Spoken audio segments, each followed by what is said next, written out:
Hello, everyone. Good afternoon, and welcome to this session on the role of policy in sustainability innovation. My name is Yara Al-Angari, and I'm the director of the National Transformation Institute's partnerships at KAUST, King Abdullah University for Science and Technology. I spent the majority of my career shaping the national innovation ecosystem here in the Kingdom, and I'm absolutely delighted and privileged to be joined here today by such a distinguished panel of pioneers, each in their own field, to offer their own valuable expertise and insights on this very important conversation. Together, we will be exploring the role of policy as a catalyst, ways to overcoming barriers to implementation, and shaping the future of sustainability innovation. Joining me today is Dr. Abdullah Raddadi, the Assistant Deputy Minister for Research, Development and Innovation at the Ministry of Environment, Water and Agriculture. He's a scientist by background who has dedicated his career to connecting RDI with real-world solutions for advancing sustainability and well-being in the Kingdom.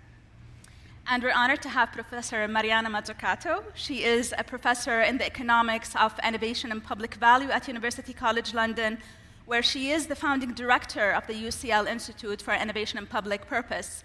Her highly acclaimed books include The Entrepreneurial State, The Value of Everything, Mission Economy, and The Big Con. And bridging science, policy, and practice is Professor Joost de Laat. He is a professor in economics and the managing director of the Social Sciences Group at Wageningen University and Research. He's an applied microeconomist with a trans and interdisciplinary research and teaching focus on poverty and sustainability in low and middle income countries. And last but definitely not least, Professor Kargeli Masso. He's a renowned soil scientist and the director of the Impact Area Platform on Environmental Health and Biodiversity at CGIAR, or the Consultative Group on International Agricultural Research. I want to start our discussion with our host from MIWA, Dr. Abdullah. As we've heard all today that the Kingdom has recently announced its national aspirations and priorities in research, development, and innovation, emphasizing sustainable environment and affordable supply of essential needs as one of its key 4 priorities. Can you tell us more? Why is this emphasis, and what's the role of MIWA in translating it into policies that actually drive innovations and sustainability innovations, and specifically in critical sectors such as water, agriculture, and environment?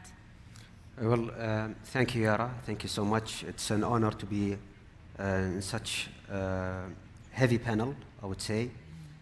Well, let me start by explaining the situation in the Kingdom. We are not only blessed with natural resources, but we're also blessed with a very harsh environment, with water scarcity, imported-based food. You know, we have it all. But we don't look at it as a threat.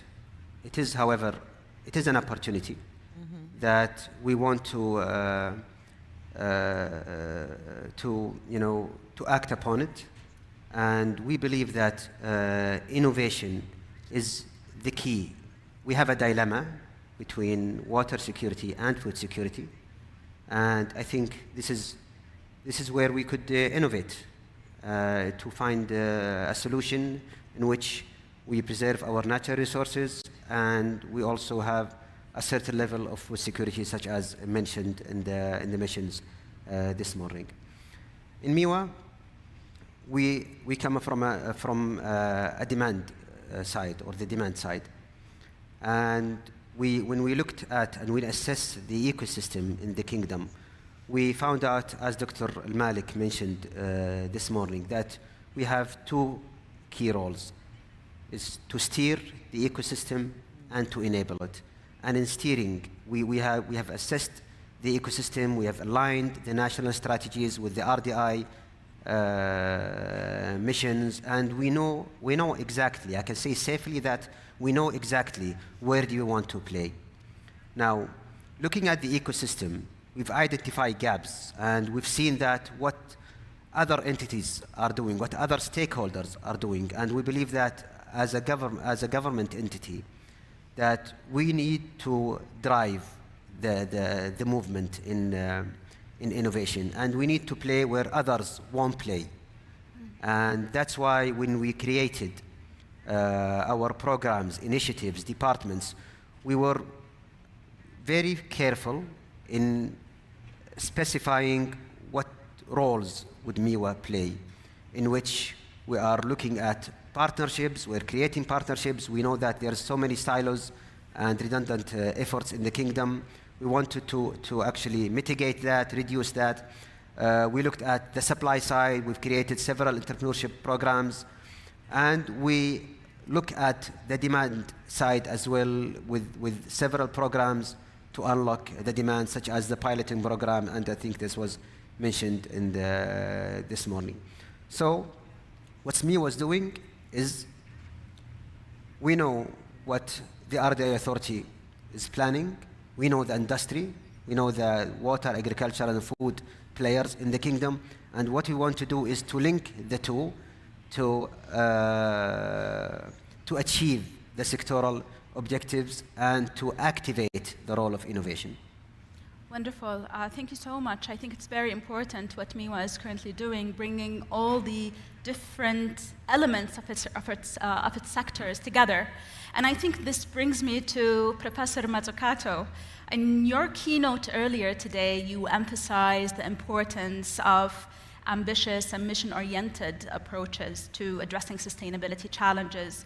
And we recognize that such ambitious goals, and especially when it comes to sustainability goals, often require policies to act as catalysts, steering innovation to specific directions. In your view, how can governments balance the need between for mission-oriented innovation and the risks of picking winners? Right. Yeah.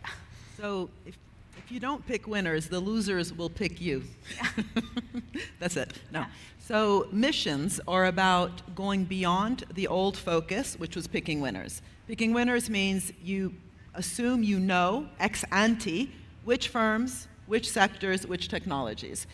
I say don't pick the sector or the technology or even these little projects. Pick the problems, make them super ambitious, and consult, make sure that they resonate at the local, regional, national level, but then catalyze a system that gets all sectors to work towards the solutions to that problem. So it's different from picking sectors. You're picking problems and making sure through the different governance mechanisms that you are really fostering as much collaboration as possible, but towards a goal.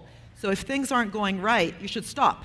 One of the best things about DARPA, the most classic mission-oriented agency in the United States government, was not just turning the tap on, but also turning it off, right? And also how they worked with the private sector was very ambitious. I find it fascinating, by the way, that the US, the United States, was very good at this for the military-industrial complex, but really bad at it on all the things that are actually in the civil economy. So in the health sector, the United States spends over $40 billion a year, not just on enabling and steering, but on innovating. So the National Institutes of Health, which is a large agency. Trump, by the way, just said he's going to cut it. First president ever. Reagan funded it. Trump is the first president, in parentheses, who says he wants to get rid of it or to cut it. But anyway, the NIH, for example, has been responsible for 75% of new molecular entities with priority rating, so the revolutionary drugs. Then they worked, of course, with the private sector. Venture capital always came later. Venture capital pretends to be risk-taking. They've always followed public investments. But so the problem is, if you do that, which is good, yay, you should, of course, make sure that the prices of those drugs that you helped to create embed the idea that the taxpayer or the public contributed to it. Zero. We have value-based pricing, which basically allows pricing of drugs in the West to go to whatever the market will bear, and then you get the welfare state later coming in to subsidize it, right? And in the US, unfortunately, there's not a strong welfare state, so people die not because they're sick, but because they can't afford the drugs. And there's a huge, it's actually in the front papers today, because there's a huge debate today about this. But when DARPA funds health, because they don't just fund the internet, they also have funded big biotech and health solutions. Why? Because the soldiers get sick on the battlefield. They've always structured the partnership well, so that access by the soldiers is thought about at the same time on the supply. So the supply and the demand are thought about within an agency. Why? Because they want to win the war, right? You don't just say, oh, here's a bit of money here and there, and then pray to God that you win. So for wars, and I hate war, and unfortunately we're living through a period of wars, but for war, you don't have the naivete that we have, that we see in the social sphere. And I loved everything you said. I would just say something a bit provocative. We're supposed to debate, I assume. If we all get along, you're not going to be entertained. The one thing I would differ, you're right that we need to steer and enable. But had the US government just steered and enabled, we wouldn't have had Silicon Valley. It also needed to invest, right? So the investor of first resort, not just the lender of last resort, has been critical to the US innovation engine. In-Q-Tel, have you ever heard of In-Q-Tel? It's a public venture capital fund in the CIA. But also the SBIR program, the Small Business Innovation Research Program, which allowed small companies to scale, because it was a public investment. Every department across the ministries needs to spend between 3 and 5% of its budget to fuel innovative solutions in the private sector. But that's public money. It's not just steering and enabling, it's taking risks. Many times these solutions that come from the private sector don't work, but the public sector needs to, see it as a portfolio. Where does it go wrong? When you don't have the confidence. I always give the example of Tesla, because Elon Musk loves talking about himself. And Tesla would not have existed had the US government not bet on it through a guaranteed loan program that happened in 2009 after the financial crisis, when Europe was stuck with austerity. Dumb, don't do that. The US had a fiscal stimulus, $800 billion, steering it towards a green revolution, and the Department of Energy created a loan guarantee scheme that some went to companies like Tesla, which succeeded, some went to companies like Solyndra, which failed, a solar company, which failed also because of what was happening in China in terms of cost reduction. That's normal. Talk to any venture capitalist. For every success, you will need to bear with 8 or 9 failures. But the government didn't do that. They funded, right, on the supply side, but then they didn't treat it like a portfolio. So they said to Tesla, if you don't pay back the loan, we get 3 million shares in your company. Why would you want 3 million shares in a crappy company that doesn't pay back a loan? They should have said the opposite. Here's the money. If things go bad, don't worry, it's guaranteed. If it goes well, they should have said the same to Google. If it goes well, we get 3 million shares in your company. The price per share between 2009 and 2013 went from 9 to 90. That difference, multiplied by 3 million, would have more than covered the Solyndra loss and the next round of investments. So that's what I mean by public venture capital, and that's different from just steering and enabling. It's what, by the way, Israel did with Yozma. Without Yozma, there would be no startup nation. Right, so we need to go beyond the ideology, and the picking winners versus picking the willing means that if you have a goal, then you ask the companies, who's willing to work with us? And if you're not willing, back to the end of the queue. You don't get anything. If you are willing, we're going to help you. So even with the small companies, instead of thinking of it as SME policy, small, medium enterprise policy, if it's a small company that's willing to work with you on climate, on water, on biodiversity, on reducing the digital divide, they're going to need extra support because they're small. But it's not just because they're small. That's picking winners. It's picking a size, picking a sector, picking a technology. Pick the problems and help all those companies that want to work with you find the solutions. But be smart in how you socialize not just the risks, but the rewards. Wonderful. That's insightful, and I want to delve a little deeper later on the financing and funding. I think it's a very, very important conversation, especially at this time. I want to take this from another angle and bring it to Professor Joost. Your group, the Social Sciences Group, is one of the 5 sciences group at Wageningen. All 5 focus on the food, nature, and human nexus. How does your science group approach policy as a catalyst and sustainability innovation, and what stands out for you? Thank you very much. and it's a pleasure to be here. So from the social sciences group of Wageningen, we take a people-centered approach to kind of solving the greatest planetary challenges within this domain of food, human, and nature. And so what does that mean about how we look at innovation? Often when we think of innovation, we equate it with technology. And in our domain, examples that will come up, for example, clean cooking stoves or improved seeds. And of course, these are essential in achieving more sustainable outcomes. However, a big part of that same equation needs to be adoption, the human dimension of technology. And so that's one of the elements where within the social sciences we look at. We look at that through randomized controlled trials, through modeling, through more qualitative work. So that's one aspect of connecting social sciences with technology.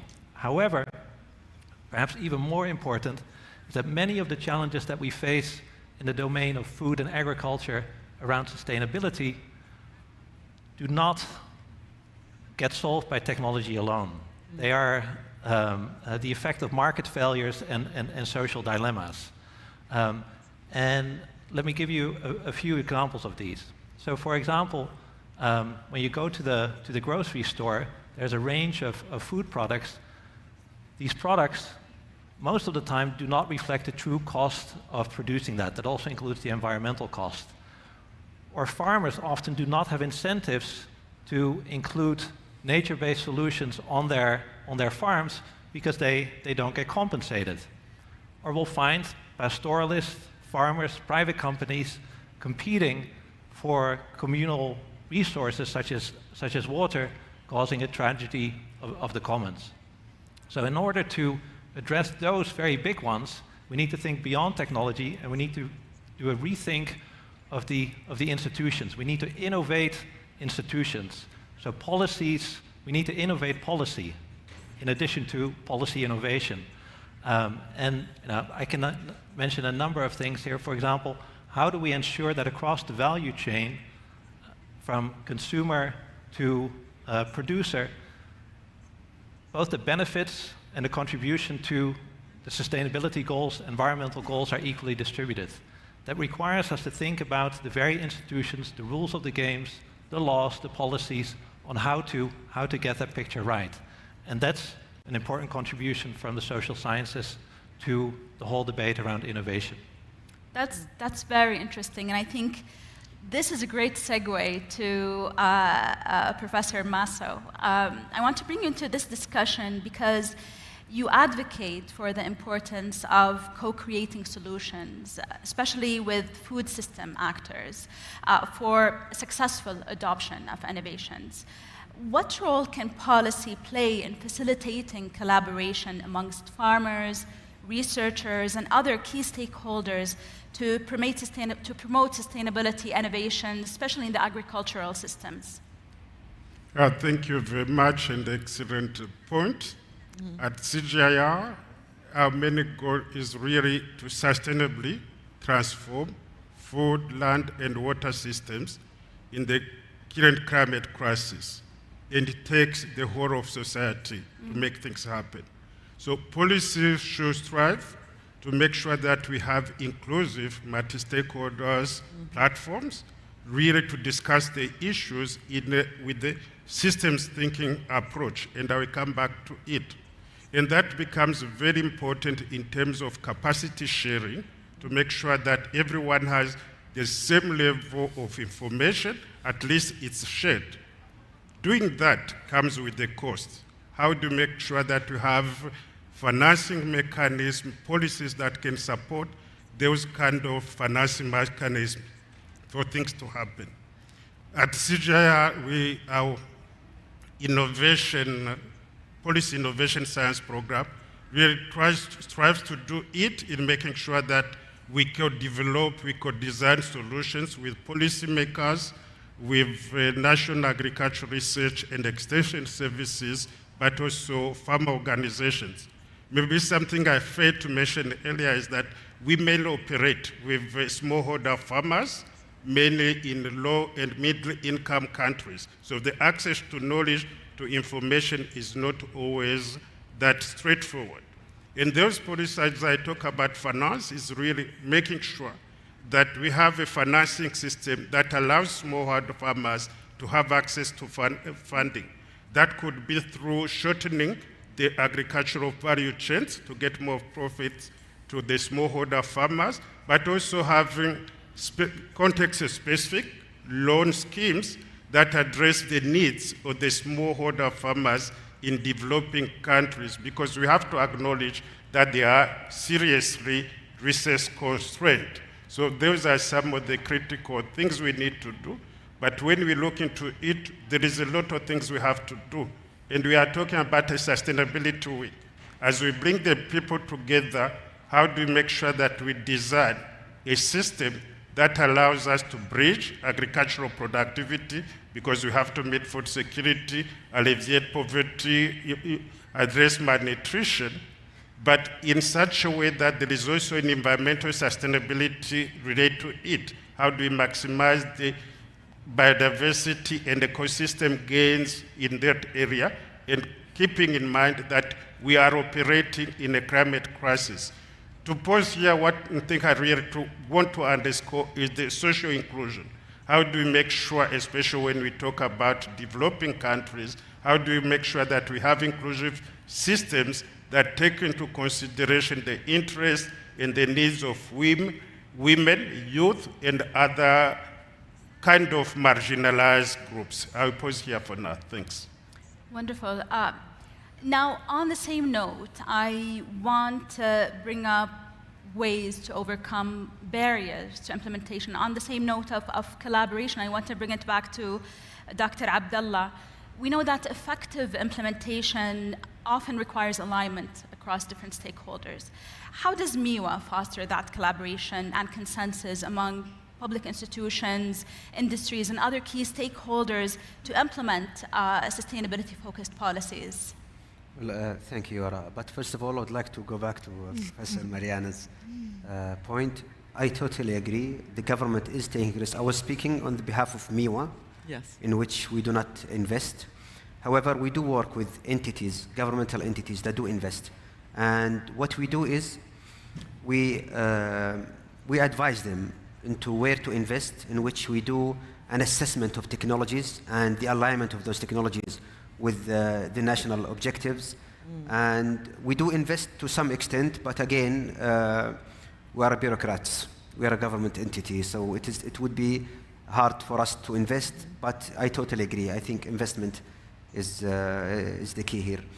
With regard to with the collaboration, I would like to quote Sir Edward, who had a very interesting presentation this morning. And he said that, he concluded his presentation with the say that if you want to go fast, go alone. If you want to go far, go together.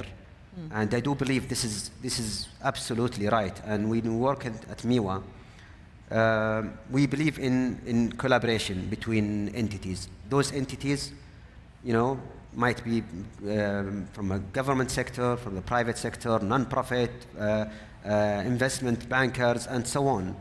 And I'll just give you an example of, we thought that might be difficult. 2 years back, we had a notion of a technology alliance for agriculture. We studied the idea, and we drafted a strategy for that. And when we reach out for stakeholders, we simply told them that, join us. No strings attached, no commitment. There is, binding rules, We are not asking for anything. Just join us on the table, under one roof. Let's discuss what we want, actually, as a government entity, as academia. In less than 5 months, we had more than 80 members. And those members come from a variety of entities in the kingdom and actually globally. We have MIWA is there, RDI Authority is there, KAUST is there, NEOM is there. From outside, from abroad, we have Microsoft, we have BGI, we have national champions such as Al-Mara'i and NADIC and other entities. And what we did is, and what we are doing now is that whenever there is a topic that is an interest of several members, we would create a working group for this topic. And we would see that who's interested to join this working group and what projects might be an outcome of those groups. And so far, it has been working perfectly. The members are very enthusiastic in working in the alliance, and the only reason is that they do believe that innovation could play a role in that, and we've seen some silos that are broken within this alliance. Redia is announcing also a water alliance which aims to the same objectives, and within less than a month they had more than 20 members joining this alliance. So yes, I think collaboration is the key, especially if members or entities, stakeholders are believers in innovation. Absolutely. I think, as you mentioned, collaboration is key, and the story that you had with the Saudi Agri-Food Tech Alliance is truly exemplary on how it brought the different sectors together. Now, I want to come back to the finance and funding conversation. I see that it has sparked an interest, and as you've highlighted, one of the key barriers is aligning public and private finances.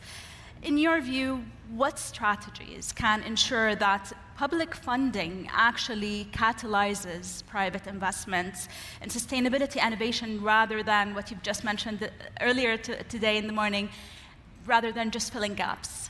Right. So I don't like the word barrier because of how it's been used. It's used as a complaint. There's barriers to innovation. In Italy, I have 3 citizenships, which means I pay tax in 3 countries. That's the biggest complication. But in Italy, everyone complains about bureaucracy, red tape, tax. There's no more red tape or tax in Italy than in most European countries. What we have is extreme inertia and a parasitic relationship between public and private. So I'm very interested in metrics that capture what is the difference between a parasitic relationship, literally I said that in the keynote, use the biological metaphors and equations and science, versus a mutualistic symbiotic one.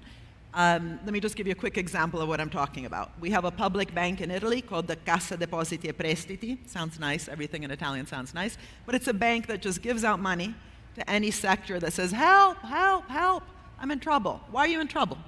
What have you been doing for the last 20 years?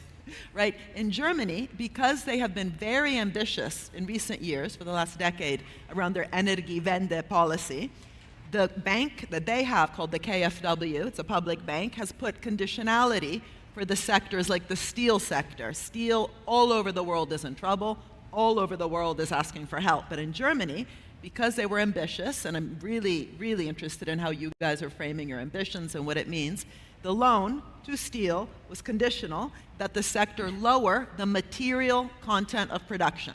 The bank didn't tell them how to do it. That would be micromanaging, that would kill entrepreneurship and innovation. But that was the clear direction. How? It's up to you.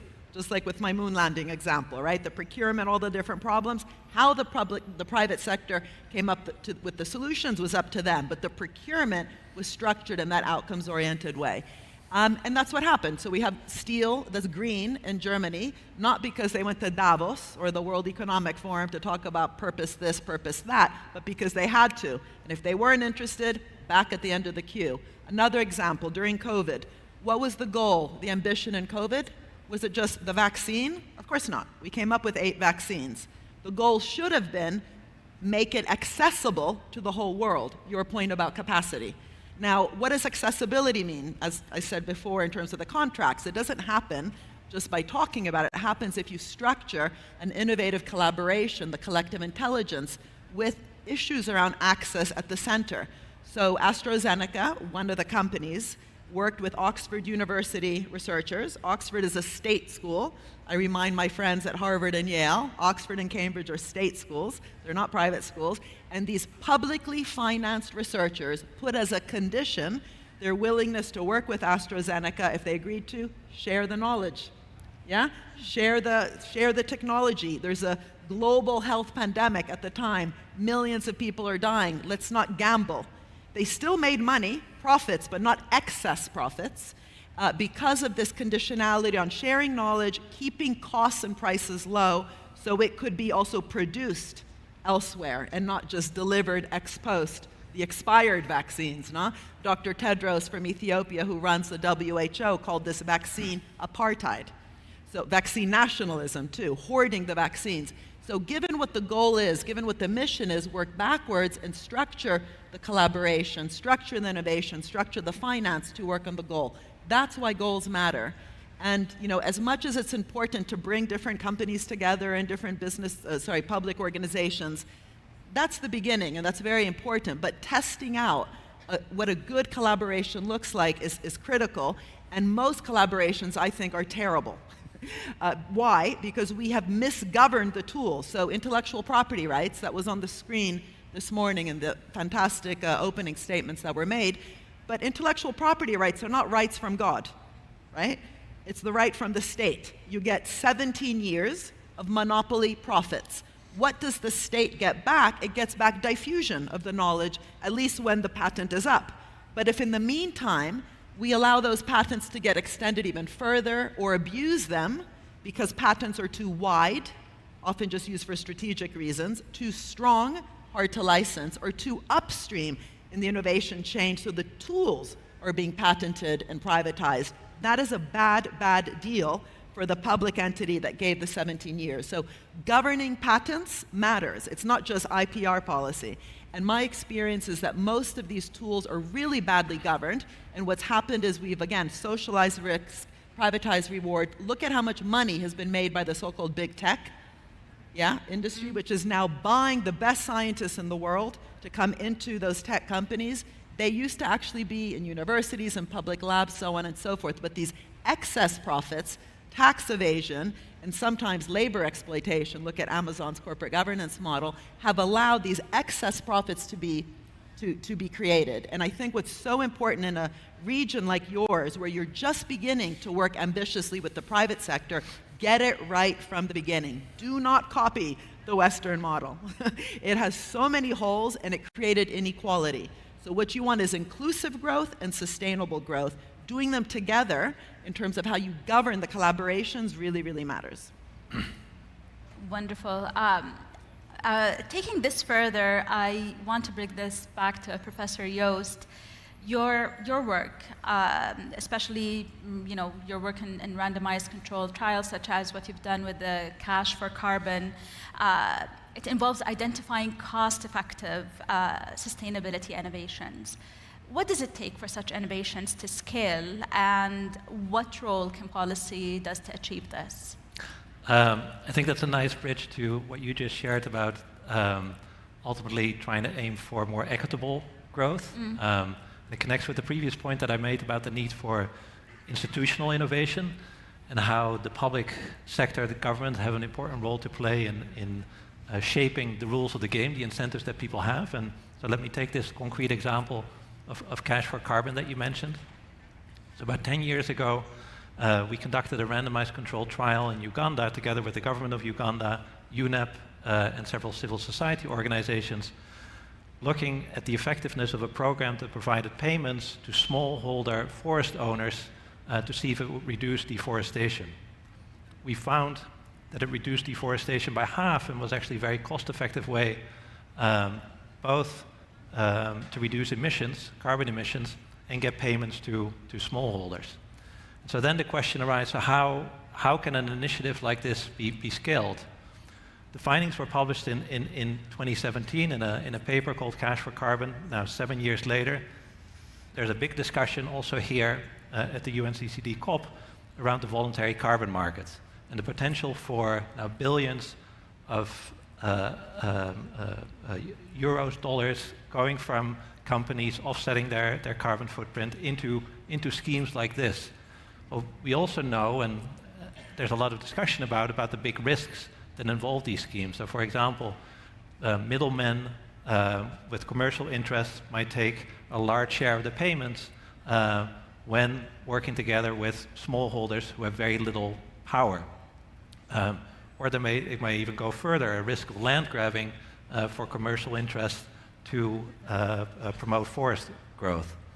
And so there is financing, there is evidence out there that this can work, But now how to bring these two together in a sustainable and equitable way requires institutional innovation. And let me give one small example of such an institutional innovation from my own country, the Netherlands. So there, over the last years, we've seen the rise of nature cooperatives among farmers. So these are groups of farmers that come together collectively and collectively negotiate, for example, with the Dutch government, with the EU, with provinces, on the payments that they will then receive to preserve nature on their farms. So that's an example where the payments are distributed in a much more equitable way and actually achieve the outcome and avoid the types of risks. But again, this requires these institutional innovations. This requires a proactive government requiring these innovations. It requires payments to go, for example, in a preferential way to these types of cooperatives. And so institutional innovation is necessary to scale these types of initiatives. Great, wonderful. Professor Masso, I think this brings us to a very relevant point where you usually speak about policy coherence as a critical way of addressing challenges. In your view, what steps can governments take to ensure coherence across the different sectors, whether it's agricultural, environmental, economic, to overcome any implementation challenges? Yeah, thank you very much. It's a concept that is easy to mention, but which is relatively complex.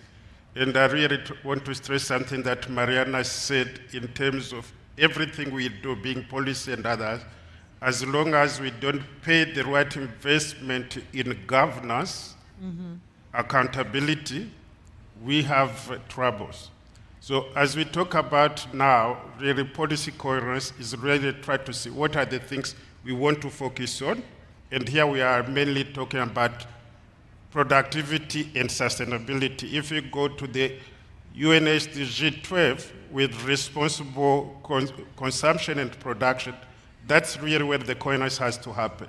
Now, how do we make sure that we put in place policies that allows us to improve in terms of food security, in terms of nutrition, in terms of health, in terms of livelihoods, in social inclusion and so on, while at the same time, we are making sure that we optimize in terms of the biodiversity and ecosystem gains and also enhancing our resilience. How do we make sure that we pay attention to that? And that calls me really to the global biodiversity framework. When we talk about repurposing harmful subsidies, making sure that the subsidies are going to the areas that allows us to maximize the economic benefits of nature-based solutions. We are not saying that we stop everything we have been doing, but how do we transition to make sure that we are creating systems that are sustainable? That comes off with the course. At CGI, we talk about regenerative agriculture, agroecology, climate smart agriculture, and so on. Everything comes with the up and downs in terms of the challenges. But how do we make sure that we have built a system to finance the actions, to make sure that we are able to translate our commitments into actions with the proper financing? And I can tell you, we are wasting, if you go to the Global Biodiversity Framework, the numbers are there of how many billions we are wasting that we can bring into our sustainable production systems and making sure that we produce what we need and we don't overproduce, we don't end up wasting a lot of the food and so on. Let us make sure that we consume really with relatively good approaches to make sure that we don't waste. That will help in terms of making the coherence happen, really balancing the whole system. We have 17 development goals. You can only develop them once all of the stakeholders talk to each other, implementers co-coordinate so that there is a significant coherence. Back to you, thanks. Wonderful. I think you brought in a very important point, which is resilience. Resilience is very important, especially when thinking about the future and building for the future. And I want to bring this back to Dr. Abdullah. We've seen, emerging technologies, precision agriculture, AI, and what have you, reshaping how the sustainability efforts happening globally. How is MIWA planning to integrate all of these advancements into their own policy frameworks just to ensure that it stays ahead of the emerging trends? Well, what we did at the beginning is that we have established a technology intelligence hub, in which we might sometimes call the Observatory for RDI or the Technology Forecasting Center, or it's a tool for us to foresee the future. What are the emerging technologies? What are the technologies that might be an opportunity for us or a threat for us, either to catch it or to hedge against it? And it's a tool for us to know what can we do to be ready, not only in terms of regulations. In terms of regulations, we are part of the world, and we will cope with it. And we do have, as mentioned by Dr. Abiz this morning, the sandbox in which we could actually take advantage of. But also in terms of human capital, are we ready in terms of human capital for emerging technologies? Are we ready in terms of infrastructure? Are we ready in terms of culture? Are we, we have been attacked by so many technologies these days that even culturally we are not ready for. So I think the observatory or the technology intelligence hub is our lens in which we see what's coming, and whatever is needed to be done, we will do it, either with available tools or by creating new tools. Great. I think this conversation brings up a question I want to ask Professor Mazzucato, and especially I want to bring up institutional transformation. Sorry? Institutional transformation. And looking forward, what does it take to create purpose-driven institutions that are capable of tackling the complex and cross-sectoral challenges usually posed by sustainability innovations? I think a couple things, but we have so little time that I'll just focus on two big things. One is that risk should be encouraged. So I once asked the head of ARPA-E, who was set up to kind of modeled around DARPA, but around energy. She was one of the first directors, Cheryl Martin. I said, how do you actually inspire the culture of risk-taking in your organization? She said, we actually evaluate people by how much risk they were willing to take and how much kind of transformational change the few successes they come up with have. In other words, we're not just trying to tinker on the edges. We're trying to have an economy-wide transformation, like around the early battery development. But that idea that you're not just de-risking, facilitating, enabling, fixing market failures, all these words that somehow economists came up with and brainwashed everyone. Because if you're a young person, would you rather go in an organization that de-risks the cool private sector, or takes on risks, welcomes uncertainty, and works ambitiously with the private sector? So this massive narrative change, which also needs to go into institutional remit, HR practices, and so on. And the second thing, I mentioned it this morning, but I think it's a huge problem in your country, in your kingdom, this consultification of your government is extraordinary. Every time I've been asked, by the way, to talk with someone in your government, there was always someone from BCG or some other consulting company on the line. Why? Look at how much you're spending. I'm sorry, I have nothing against the people that work in consulting companies. I have a problem with this massive conflict of interest that exists. Okay, they're often consulting on both sides for the state-owned enterprise and the organization that should be regulating the state-owned enterprise, but they also have no incentive or, to basically make sure that the government is more capable in the next round, because then they won't get the contract. And honestly, the value they're bringing to you is very low. In Italian, we call it aria fritta, air. You get air, you fry it, it's still air.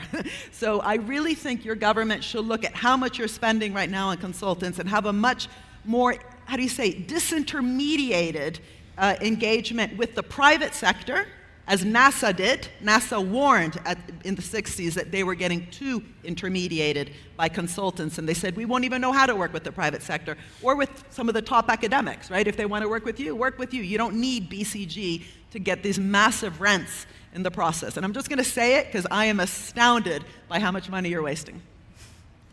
Well, sorry. that's an insightful point. You brought up evaluation, and I want to bring it to Professor Joost. In shaping future policies, what should evidence from impact play in refining and advancing sustainability-focused policies in order to maximize its effectiveness?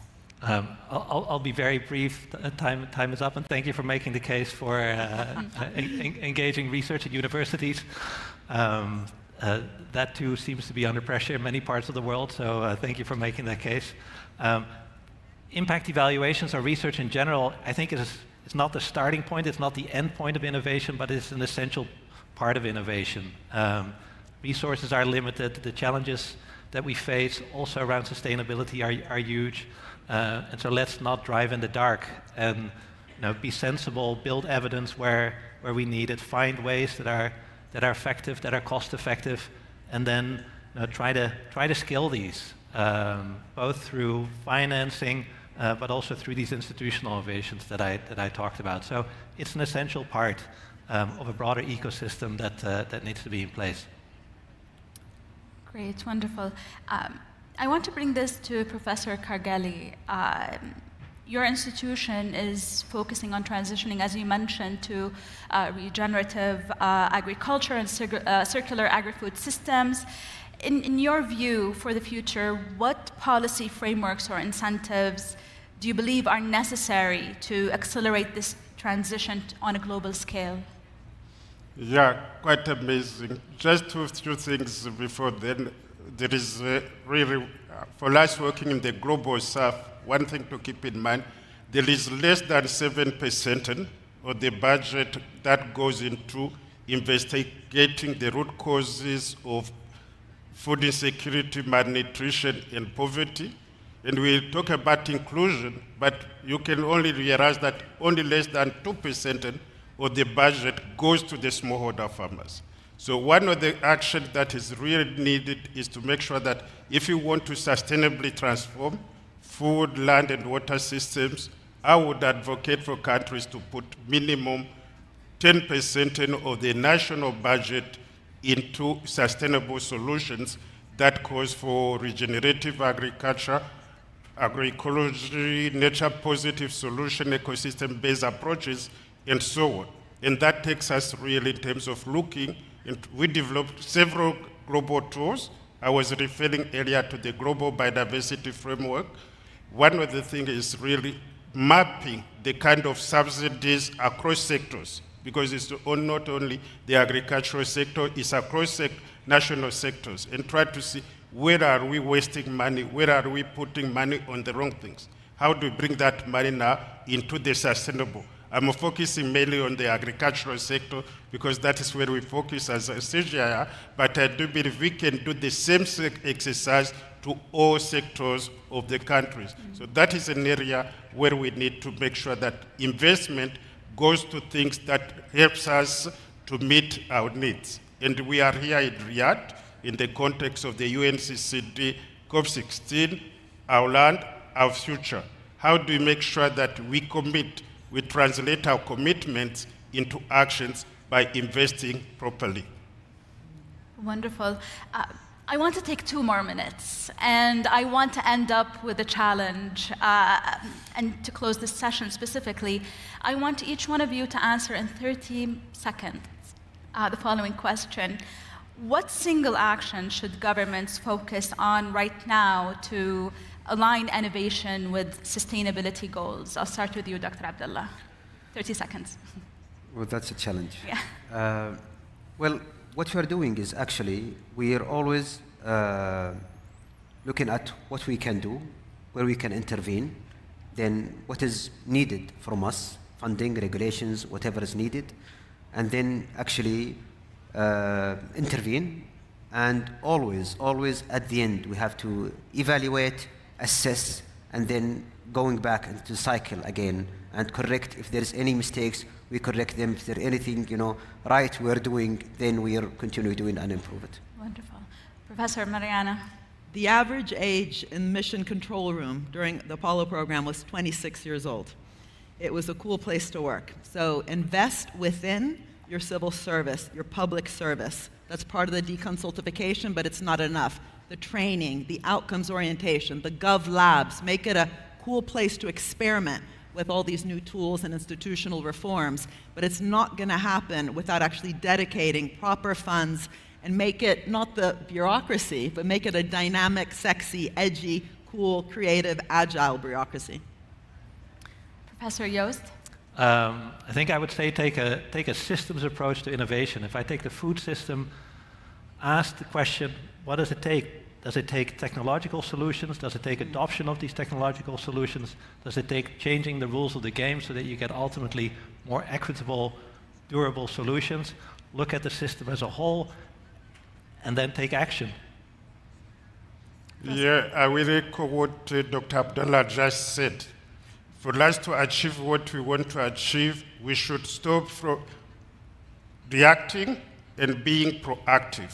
And that will take us sustainable innovation resource hubs in place and putting mechanisms in place in terms of monitoring, evaluation, learning, and doing the impact assessment of our actions, and be able to do adaptive management where we realize that things are not heading in the right direction, making sure that we can detect, get early warnings. That makes us understanding the critical need of impact indicators of each investment we make for sustainability.